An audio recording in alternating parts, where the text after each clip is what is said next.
Hi everybody, my name is Mike Scott. I'm an independent 2D animator and director from South Africa, and I wanted to do a video to show you how to do animated pixel art in Toon. I'm going to be doing I use Photoshop a lot to create the pixel art animation and then bring it into Toon to animate. I've also got a pixel brush that I created for Toon that you can get from Gumroad, which you don't have to use. That's if you want to kind of edit or rather draw pixel art in Toon. But the way I'm going to be showing you is like the specific procedures to follow to bring pixel art into Toon and to animate it and render it, because I've experimented quite a bit. And this is just some of the work. I'll probably show it on the screen, like pixel animations I've made with Toon Harmony. Moving stuff around in Toon and sequencing it, exporting it at 4K. I've done a couple of these projects, and just through trial and error, I've kind of found some best practices. So I thought there might be other people out there who want to know what the best way to do is, or get a bit more info on how it works. So, just to give you the zoomed out view, what we're going to do is create pixel art for this demonstration. Create pixel art in Photoshop, prepare the document to be imported into Toon You've got to import it into Toon Harmony. I'm using Harmony 15. It's not the newest version. You don't need the latest version for this at all. Prepare it for animation. I'll show you the settings that I use, and then we're going to look at export. I'm just going to do like a demonstration scene. Doesn't have to be created in Photoshop. I also use an iPad app called Pixaki sometimes to do pixel art. You can create it in whatever pixel program you like. And I'll show you briefly also how the Toon brush works. So this video is meant to be a fairly, comprehensive just demonstration of how I do it. So I thought, let me just do a little vid to show you. Okay, so first thing we're going to do is in Photoshop, create a new document. Now if you're doing a pixel project and you want to do like 16:9 format, what you can do is create a new document, 1920 by 1080, which is like a basic 1080p size for video, and then scale it down to whatever size you want, like 300 pixels or 200. Just make sure constraint proportions is checked, so it scales it proportionally. I normally use 356 by 200 when I create a new document for pixel art.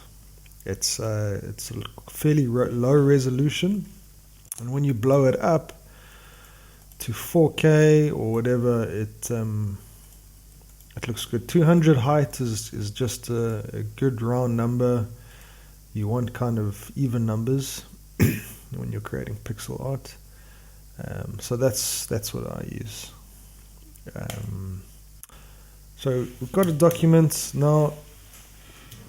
Creating kind of pixel art is a whole other thing, but in general, what you want to do is get your pencil tool in Photoshop, which gives it really hard edges, a one size pencil tool. And I guess let's just do like a guy walking. Also, I'll create a basic background. I'm using shortcuts to create new layers, but this was just going to be my rough layer. And for this, let's just do a 2-frame thing. And we're going to have him walk across the screen, which we'll do in Toon. By the way, I'm using a Wacom tablet to draw. So now we got our rough, that's our rough ground. I'm just going to go in there and clean it up a little bit. I'm grabbing the round circle tool. Make sure anti-alias is turned off if you use the shape tool. I drag that out, stroke it with single pixel line in the center, deselect and drag that down. And create a new layer just for his face details. Let's give him a little, and I hold shift to draw a straight line. So that's going to be his face. Command E to flatten it, lay into the previous one. I talk very softly, so I'm going to try talk a bit louder. Then what I sometimes do is you click and hold shift to draw to where the next point is. So for this one, it's not the neatest way of doing things, but you can get stuff done quite quickly, and it draws a kind of perfect pixel line. I've pressed E for eraser. I'm just going to bring that down to a single pixel.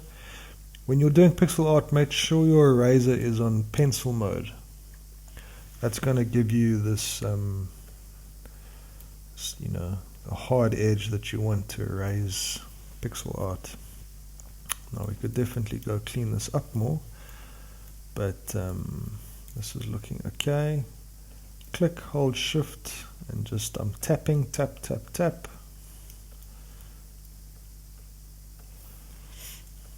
And I like these lines that aren't clumped up with big pixels. So let's just draw one long line here. And then what I sometimes do, create a new layer and just make sure that the legs are like on a ground plane. It's just good for reference when you're drawing frames.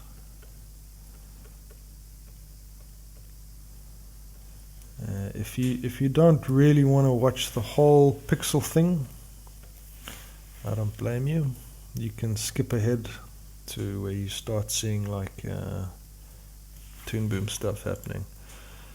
So that's cool. I'm going to flatten that, and then when we get our paintbrush and choose a color, make sure anti-alias is turned off and contiguous is on. That's cool. Let's just choose a couple colors here for this guy. Boop, boop. Now we're going to create the second frame. So I'm going to press Command J to duplicate this layer. I'm going to turn the opacity down a bit of that one, and all of this is going to change. Make sure anti-alias is turned off for the selection tool. And all I really needed was his head, I guess. But create a new layer. We're just going to do the rough of what that's going to look like. And that's going to be frame 2. Just a basic 2 pixel walk.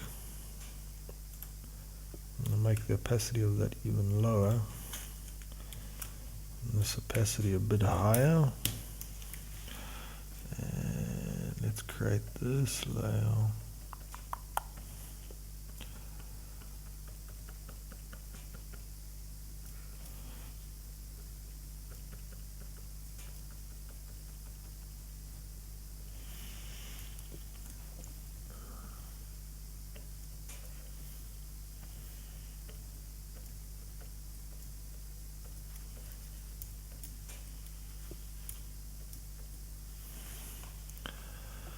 Computer's thinking.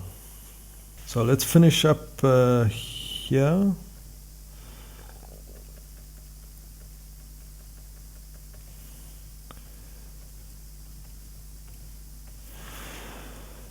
Okay, let's merge it down. What you can do to test, which I often do, is just in the Photoshop timeline, you create video timeline, and then I use the old school legacy way of doing it forever. This is Photoshop CS6, again not the latest version at all of Photoshop. create a new frame. Look pretty budget, so what we're actually going to do is just add an in-between frame here of him with the up.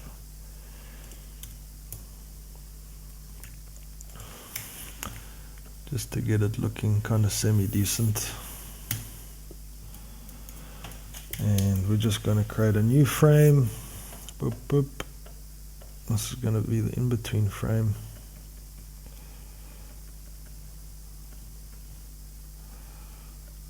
That's bad. Bad drawing. I was tempted to use like an existing project that I've done recently, but I thought maybe better to just show the process from start to finish. Normally I'd spend quite a bit of time on the Photoshop dock just to get it looking cool, but whatevs. Let's just do this.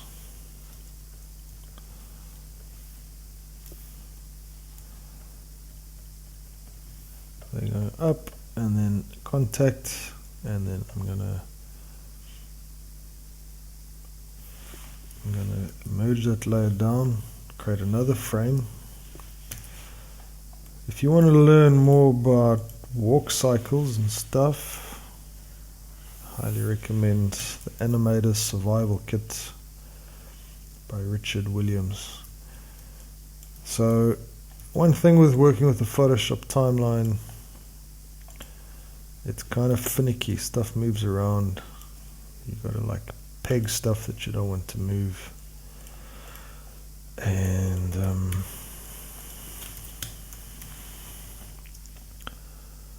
so this is going to be the other in between. Bad drawing again. His arm's got to go lower. And then this leg is going to be coming forward, and that leg's made contact and going back.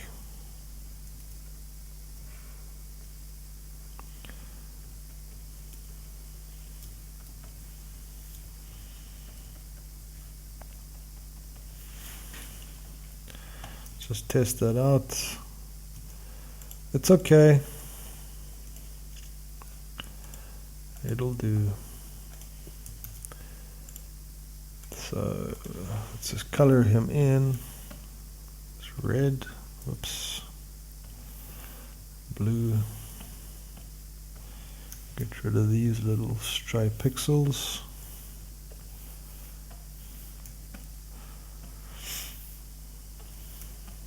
So generally I find the more I can do in Photoshop and the less I need to do in Toon, the better for actually creating the assets.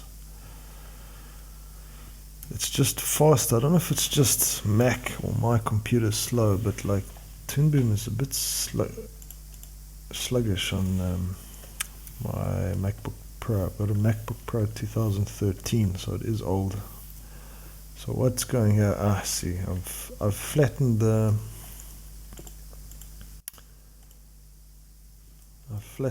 reference frame into the line art. So all I need to do is go to the magic wand, turn the tolerance to like 2. Make sure contiguous is off. Just select the colors I want. Command J. No. Okay, let's turn tolerance to 0. Oops. We want to get just the black. It's still selecting the light. Weird. So what we're going to do now is just select the black. And then I'm going to do levels. I'll try crunch the lights out. No, bro. I want to get rid of that faint image there. Why does it not work with tolerance 0? Anyway, let's just erase it manually. Oh no, bro. No problem.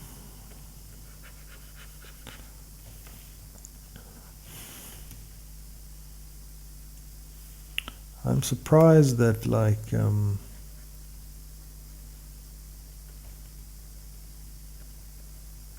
that works with the 0 tolerance. It just like selects that one particular shade of color. Anyway, pixel art is finicky, so this is the reality of it, I guess. It's finicky.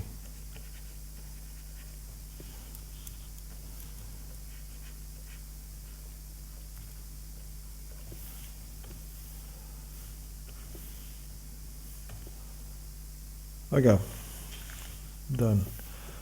Let's color him in again.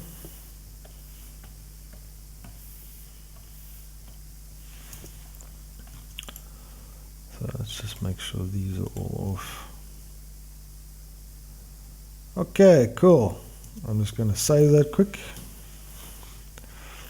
Put on the desktop.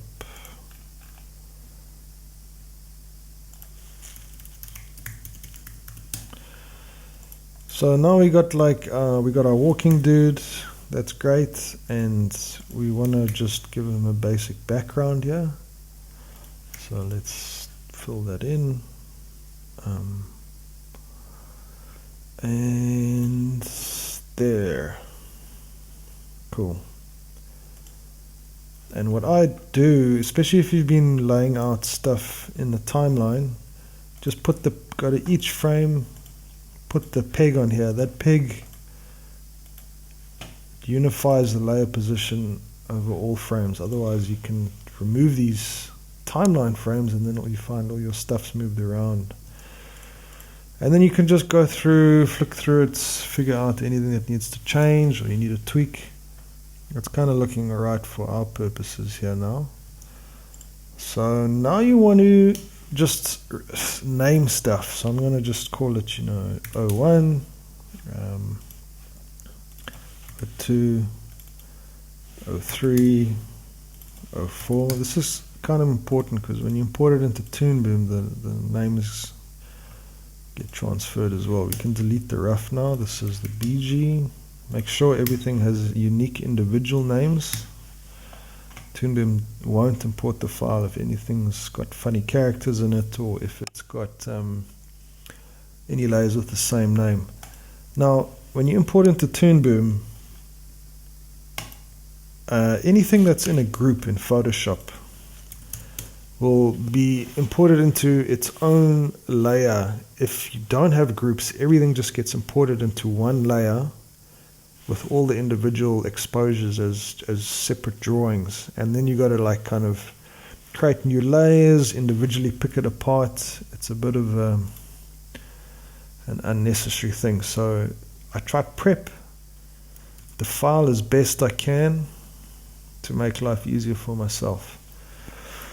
Okay, so now the file is saved. Okay, so we've created the Photoshop file with our pixel frames. Now in Toon Boom Harmony, before we create the scene, there's a few things we should know. Let's just first find the location we want to save it as. I'll save it again on my desktop.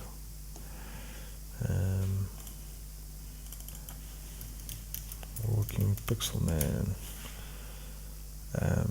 Camera size. So you shouldn't choose the pixel size you've created the Photoshop file at. That sounds like the most logical thing to do, to create a new Toon Boom project with the same size. But you actually want to do something bigger. I normally use 1080p. So I've got a preset made here, 1920 by 1080, 24 frames a second. The frame rate doesn't matter. The reason I do this is because when you create such a tiny size document, when you use the move controls and move stuff around the screen, the increments are so big, so you can't get like smooth movement between objects. It's like the things jump so much, because Toon Boom wasn't really designed for moving stuff at tiny little pixels, you know. So I would suggest 1080p is what I normally use. Even if it's for 4K, I create a 1080p and then change it just before final export to 4K document. So that's what I use, create scene. And it's going to create it for us now.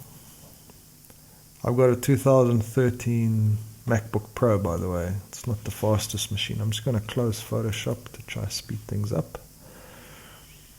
So if you got an animatic, I normally like create little animatics and export them into various shots. So this would be a single shot. So I would first import the animatic movie and then move it forward 20 frames in the timeline, just to give myself 20 frames in the beginning to play around with stuff. But we don't have that now. So first thing we're going to do, import the Photoshop image we created. And I'm going to find it on my desktop.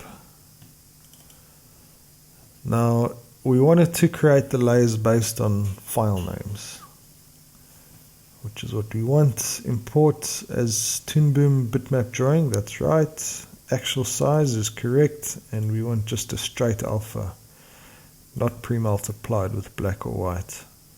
We go OK. Just to check, it must be separated layers, and it's going to import it straight. That's correct. OK. So you'll see this tiny little document now. See, it's made the background on one layer and the man as a separate layer with the 4 frames.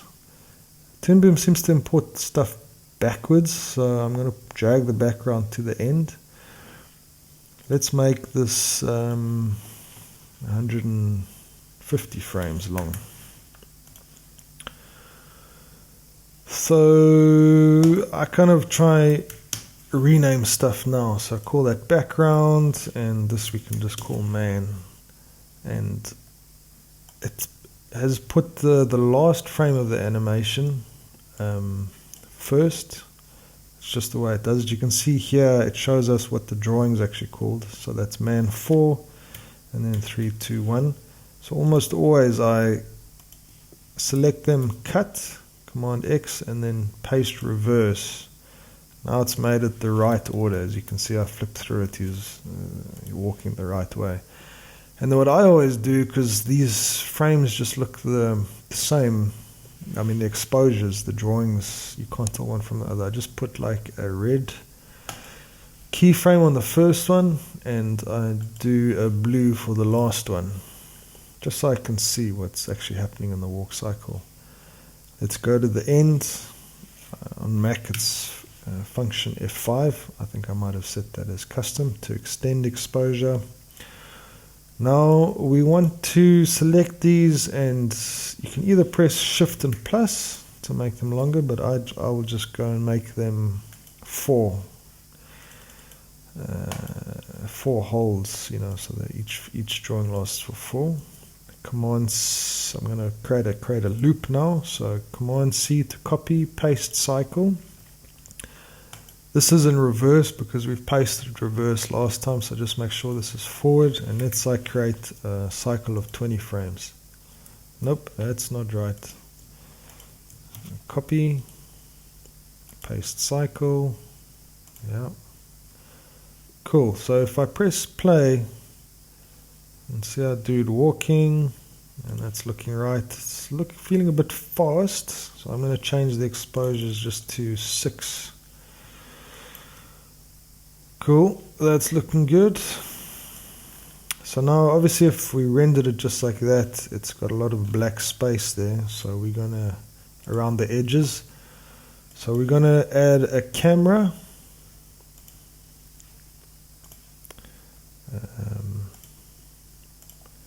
Add a camera and add a peg to that, and let's just turn animation on.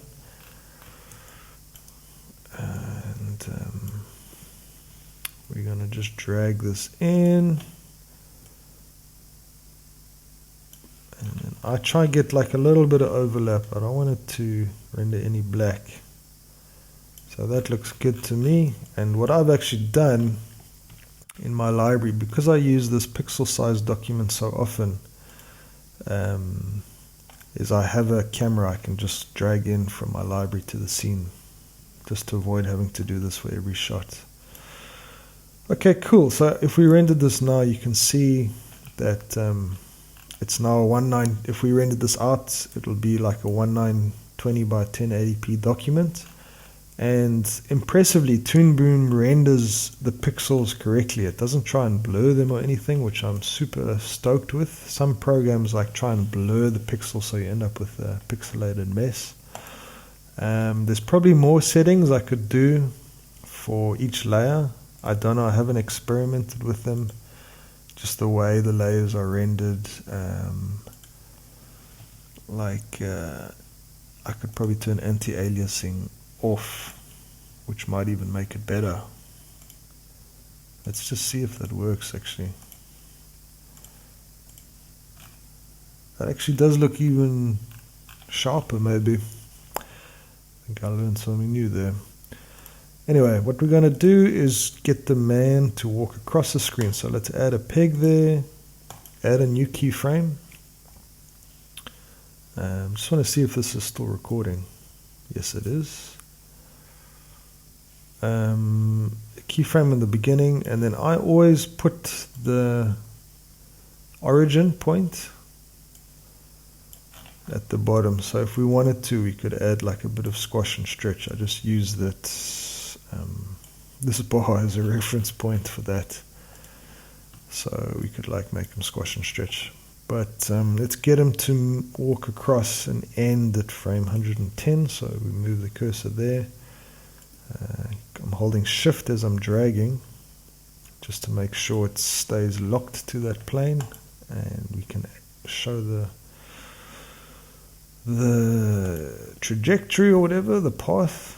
Now, my keyframes are set to hold by default, so I can actually click anywhere and just set it to motion. So now he's walking across the screen. Pretty cool. And we can drag this out to make him walk the whole way across. And then just aside, I find these presets for movement interpolation super useful. So we can do fast out, where he's going to ease at the end, or slow out, where he takes a while to get going and then speeds up at the end.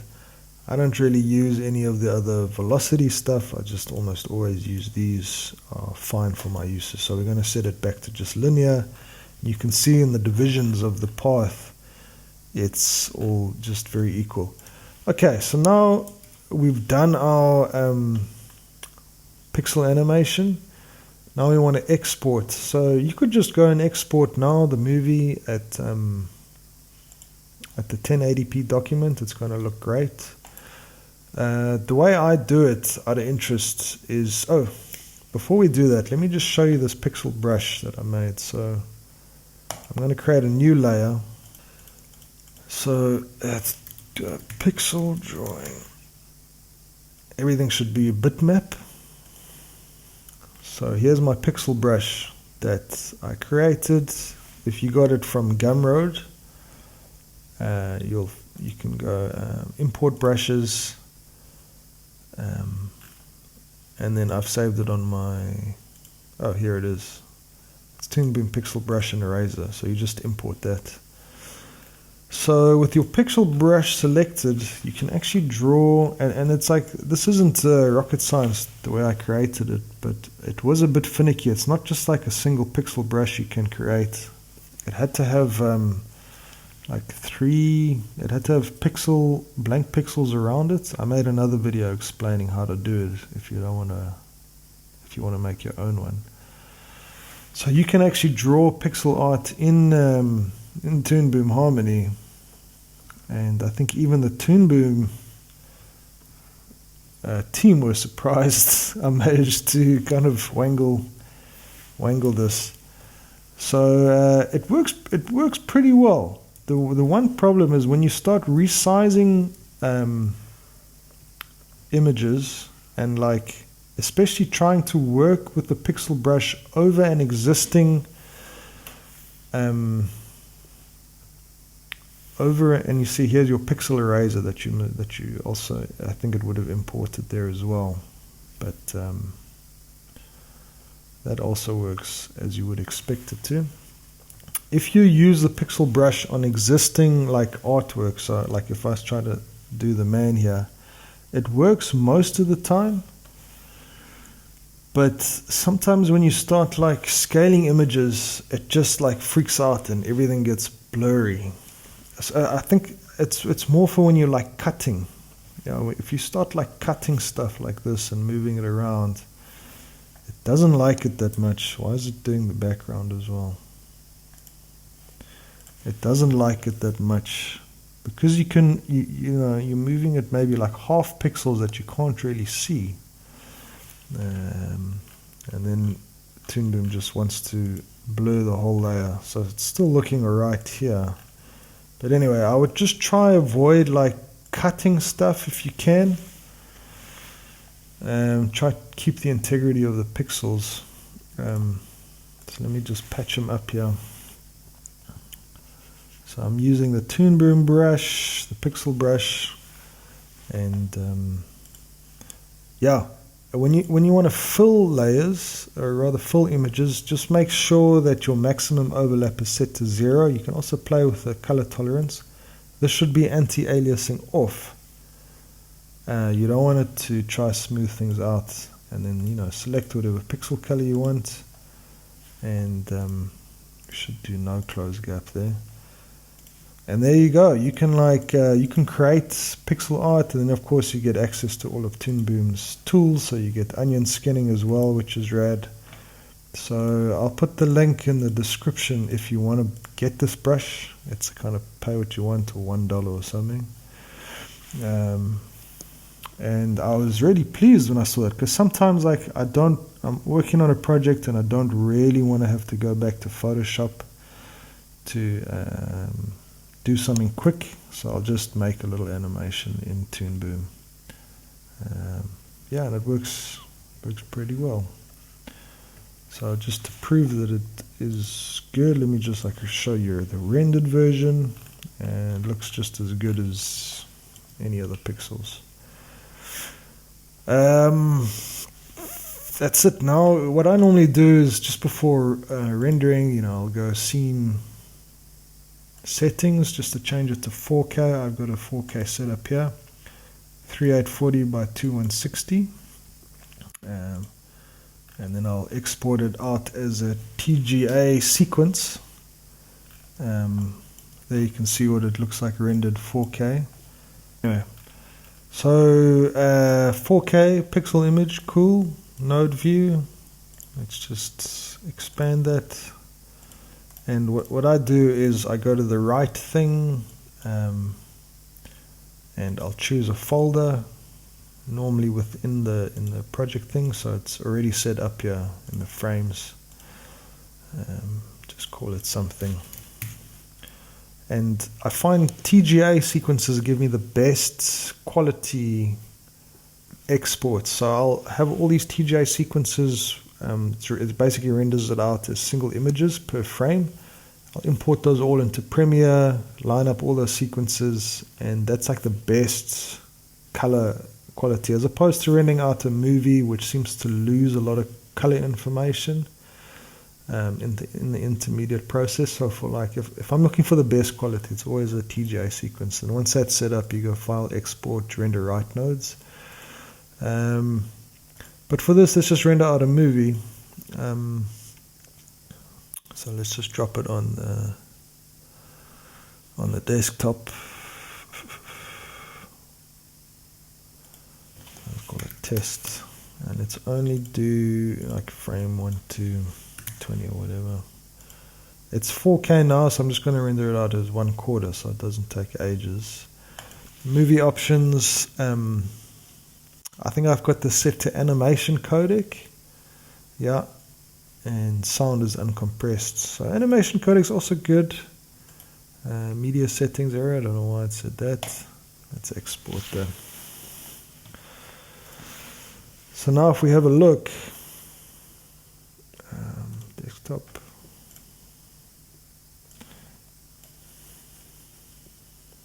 There you go. It works.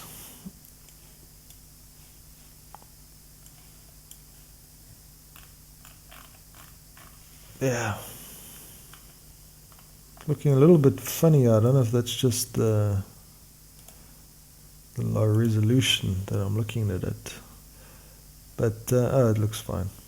So, that's pretty much it. So you just want to keep in mind, I'm trying to think of things that can go pear shape. It's mostly just if you use the cutter on pixels, that's when things can go a bit funny. But for the rest, it treats the very low resolution stuff super well. Then you've got your camera, just to zoom into it. There is one more thing I wanted to mention.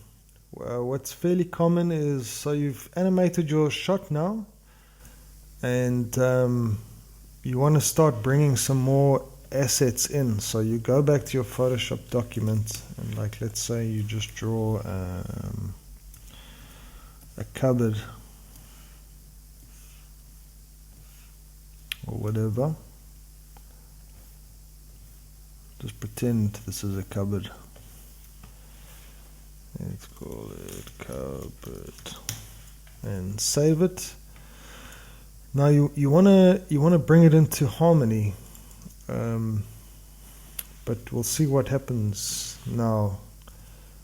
By the way, what you can do is just hold Option and then click on it and save it, because Harmony brings in only the layers that are visible. So we just want to bring in the cupboard now. If we import the image again, you're going to see the cupboard is like is not the right size. It's too small. And let's just delete that. That's because we need to put the project back at the original size it was, which was 1920 by 1080. I've already got the preset here. Now when we import that image, see, this is the same image I saved, just with the cupboard there. Keep all the settings the same. It always drops it at the bottom of the stack, and now it's the right size, so we can extend that and put it under the man, so the guy will walk past it.